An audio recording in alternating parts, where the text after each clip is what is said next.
কে এই ওয়াকারুজ্জামান?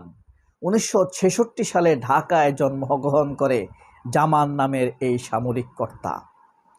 আনন্দবাজার পত্রিকায় ওয়াকারুজ্জামান।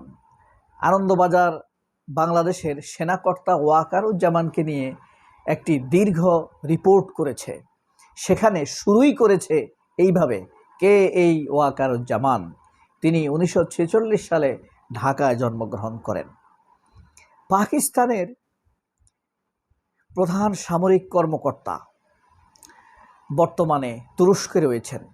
আমরা খুব ভালোভাবে জানি হাফেজ সাইয়েদ আসিম মনির বর্তমান পৃথিবীতে একটি খুবই প্রত্যাশিত, কাঙ্ক্ষিত এবং আকর্ষণীয় চরিত্র হিসেবে পরিগণিত হচ্ছেন। এর কারণ হলো ইরান, ইসরায়েল এবং আমেরিকা যুদ্ধ থামানোর ব্যাপারে তিনি যে কূটনৈতিক তৎপরতা চালিয়েছেন, যুদ্ধটি না থামলেও তার এই তৎপরতা সারা পৃথিবীতে সমাদৃত হয়েছে। তার অবদান, তার কর্মকাণ্ড, তৎপরতা খুবই প্রশংসিত হয়েছে সারা পৃথিবীতে। যুদ্ধ বন্ধের ক্ষেত্রে এই রকম সামরিক তৎপরতা কোনো সেনাপ্রধান বা সামরিক কর্মকর্তা চালাতে পারেন, তা অসীম মনির আমাদেরকে নতুন করে দেখিয়েছেন। এই অসীম মনির এখন তুরস্কে, একই সাথে বাংলাদেশের সেনাকর্তা ওয়াকারুজ্জামান, যাকে আনন্দবাজার পত্রিকা জামান হিসেবে ট্রিট করে। এই আনন্দবাজার পত্রিকা এই সফরকে নিয়েই একটি রিপোর্ট করেছে, যেখানে বলেছে 12ই ফেব্রুয়ারি নির্বাচনের পর থেকে তারেক রহমানকে খুবই রহস্যময় ভূমিকায় দেখা যাচ্ছে। অর্থাৎ তারেক রহমান ভারতের প্রতি অনুগত হওয়ার কথা ছিল, এখন সেটা তারা দেখতে পাচ্ছেন না। সম্প্রতি আবার রাষ্ট্রপতি চুপ্পু, অবৈধ রাষ্ট্রপতি, খুনি হাসিনার নিয়োজিত রাষ্ট্রপতি চুপ্পু পদত্যাগ করেছেন। তো ওয়াকারুজ্জামানকে নিয়ে 23টি খণ্ডে ভাগ করে একটি রিপোর্ট করেছে আনন্দবাজার পত্রিকা। 23 খণ্ড থেকে সামান্য 2-1টি পয়েন্ট করে আপনাদেরকে শোনাবার চেষ্টা করব, যেখানে খুবই তাদের মধ্যে পালপিটিশন শুরু হয়েছে। তুরস্কে গেলেন বাংলাদেশের সেনাপ্রধান, কতটা চিন্তায় নয়াদিল্লি। ঢাকায় তুর্কি নাচন কি ইসলামাবাদের পাকা মাথায় ফসল? অর্থাৎ বাংলাদেশ যে তুরস্কের সাথে সামরিক কূটনৈতিক সম্পর্ক বৃদ্ধি করছে, সেটাকে তারা তুর্কি নাচন হিসেবে অবজ্ঞা করেছে। এখানে একদম রিপোর্টে শুরু হওয়ার আগেই কে এই বাংলাদেশের সেনাপ্রধান জেনারেল জামান? আপনারা খুব ভালো করে জানেন, ভারত কিন্তু ওয়াকারুজ্জামানকে সচরাচর ওয়াকারুজ্জামান বলে না, ম্যাক্সিমাম ক্ষেত্রে জামান বলে। কারণ কি জানেন? ওয়াকারুজ্জামান শব্দটার মধ্যে একটা পাকিস্তানি আবহ রয়েছে। এই কারণে ওয়াকারুজ্জামান বলতে সম্ভবত তারা ভয় পেয়ে থাকতে পারে। তো জামান বললে একটু অবনমিত ভাব মনে হয় এবং ইন্ডিয়ান মুসলিম ভাব মনে হয়, যে কারণে তারা তাকে ওয়াকারুজ্জামান না বলে জামান বলে। কে এই সেনাপ্রধান জেনারেল জামান? 1966 সালে ঢাকায় জন্ম, বাংলাদেশের বর্তমান সেনাপ্রধান। তখনও বাংলাদেশ স্বপ্ন মাত্র। অর্থাৎ ওয়াকারুজ্জামান যখন জন্মগ্রহণ করেছে 1966 সালে, তখন বাংলাদেশ স্বপ্ন, রাষ্ট্রটি তৈরি হয়নি। এভাবেই রিপোর্টটি তৈরি করেছে আনন্দবাজার। 5 দিনের সরকারি সফরে তুরস্কে গিয়েছেন ওয়াকারুজ্জামান। কেন? তুরস্কে তার কি কাজ? ওয়াকারুজ্জামানের তুরস্ক কাজ কি না কি সেটা কি তোরা নির্ধারণ করে দিবি? সেটা আমরা ঠিক করব। তাকে আমরা প্রচুর সমালোচনা করব, প্রচুর গালি দিব, ক্রিটিক করব।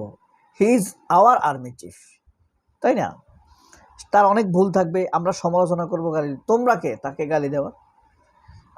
আমাদের দেশের লোক সে। 2 নম্বরে বলছে সংশ্লিষ্ট সূত্রে, তাদের কাছে সূত্র আছে তুরস্কের তৈরি আর্টিলারি ব্যবস্থা, ড্রোন, বিভিন্ন সামরিক সরঞ্জাম কেনার জন্য ওয়াকারুজ্জামান সেখানে গিয়েছে। 3 নম্বরে বলা হয়েছে হাসান ফিদান এপ্রিল মাসে ঢাকা সফরের পর থেকে তাদের মধ্যে তুর্কি নাচন শুরু হয়েছে। ফিদানের সফরের সময় বাংলাদেশ তুরস্ক উভয় দেশের মধ্যে সম্পর্ক আগানোর ব্যাপারে হয়। ফিদান একজন গভীর জলের মাছ হিসেবে অভিহিত করেছেন। শেখ হাসিনার 5 নম্বরে বলেছে শেখ হাসিনা পতনের পর ওই ইউনূস সরকারের অন্তর্বর্তীকালীন সরকারের সময় বাংলাদেশ ভারত সম্পর্ক পতন ঘটে। এই জেনারেল ওয়াকারুজ্জামানকে সবাই ধারণা করেছে ওয়াকারুজ্জামানকে ইউনূস সাসপেন্ড করবে, কিন্তু তা করে নাই। এই জন্য ভারতের এখন ভয় লাগতেছে।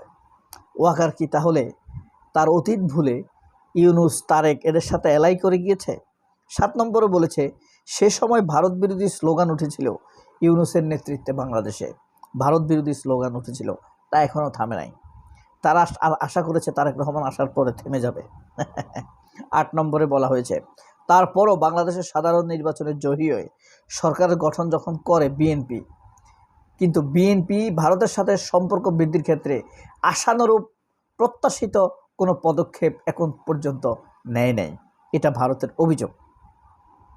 9 নম্বরে বলেছে, এরই মধ্যে গত শনিবার তুরস্কের জেনারেল জামান তার আগেই তুরস্কে পৌঁছে গিয়েছেন পাকিস্তানের সেনাপ্রধান জেনারেল আসিম মনির। এই সফরের তাহলে রহস্য কী? 10 নম্বরে বলেছে, পাকিস্তান এবং তুরস্কের মধ্যে বন্ধুত্ব রয়েছে, কারো কাছে অজানা নয়, কিন্তু এই পাকিস্তানের ফাঁদে পড়ে বাংলাদেশ তুরস্কের সাথে সামরিক সম্পর্ক করতে যাচ্ছে। এটা ফাঁদ, এটা তো অগ্রগতি। শালা ফিউডাল ভারত। 11 নম্বরে বলেছে, কেই বাংলাদেশের সেনাপ্রধান যে 1966 সালে জন্মগ্রহণ করেছে, যখন পাকিস্তানের জন্মই হয়নি। যদি জন্ম না হতো তাহলে সে সেনাপ্রধান হতে পারত না, এমন একটি খোঁটা এখানে দিয়েছে। অর্থাৎ ভারতের অবদানেই ওয়াকারুজ্জামান সেনাপ্রধান হয়েছে। ওয়াকারুজ্জামানকে আমরা সন্দেহ করি, তো আমি তো প্রচুর সন্দেহ করি, কারণ ভারত যত কথা বলে এগুলোর সে প্রতিবাদ করে না। ভারত বলছে তার সাথে ভারতের যোগাযোগ হয়।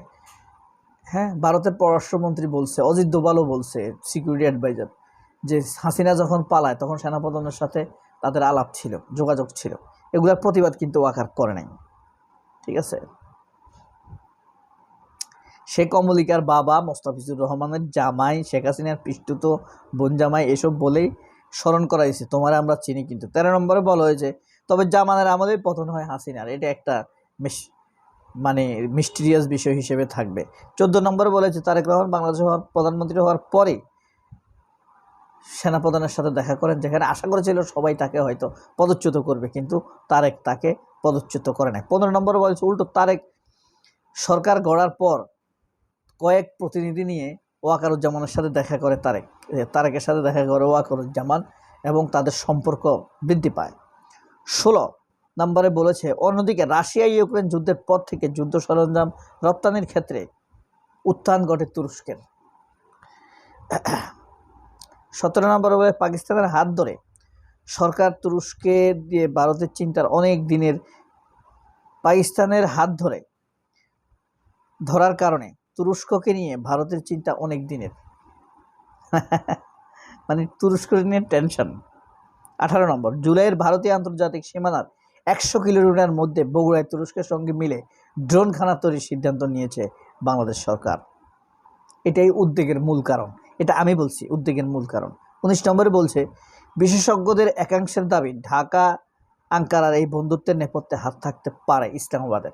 মানে ইসলামাবাদই তুরস্কের সাথে সম্পর্ক তৈরি করে দিয়েছে বাংলাদেশের সাথে। 20 নম্বরে বলেছে, অবশেষে বিশেষজ্ঞদের একাংশের মতে ইউনূস নেতৃত্বাধীন অন্তর্বর্তীকালীন সরকারের আমলে বাংলাদেশের সঙ্গে ভারতের সম্পর্কের চাপান উত্তর দেখা দিয়েছে, মানে নাচন কুদ্দন দেখা দিয়েছে। 21 নম্বরে আনন্দবাজার বলছে, আনন্দবাজারে ওয়াকার, পাকিস্তান জানে নয়াদিল্লি ঢাকার মধ্যে সরাসরি যুদ্ধে জড়ানোর সুযোগ কম, তবে ভারত পাকিস্তানের সাথে যুদ্ধ লাগলে বাংলাদেশ ভারতকে বিভ্রান্ত করতে পারে। এই কারণে তো বাংলাদেশে ভাগ করছে স্বাধীনতার নাম দিয়ে। বাংলাদেশ স্বাধীন এমনিই হয়ে যাইতো ভাই। 1400 কিলোমিটার দূরে পাকিস্তান ওই দেশ থেকে আইসা ওরা আমাদেরকে শাসন করা সম্ভব, এটা এমনি ভাগ হয়ে যেত। শুধু এই শেখ মুজিবের লোভের কারণে এতগুলো মানুষ মারা গেছে। যদিও বিশেষজ্ঞদের অন্তত 30 লক্ষ এটা মানে লাখ 2 হইতে পারে। যদিও বিশেষজ্ঞদের অনেকে মনে করছে সামরিক শক্তির দিক থেকে নয়াদিল্লিকে পিছনে ফেলা চাপে ফেলা অত সহজ নয় তুরস্কের নয়াদিগল বাল, মানে নয়াদিল্লি বাল, ঠিক আছে, এগুলো চাপে ফেলাইতে সব বাল সালাতে গণার টাইম আছে। কালা বালা অপরিষ্কার জাতি। সবাই অনেক ভালো থাকবেন। আল্লাহ হাফিজ। আসসালামু আলাইকুম।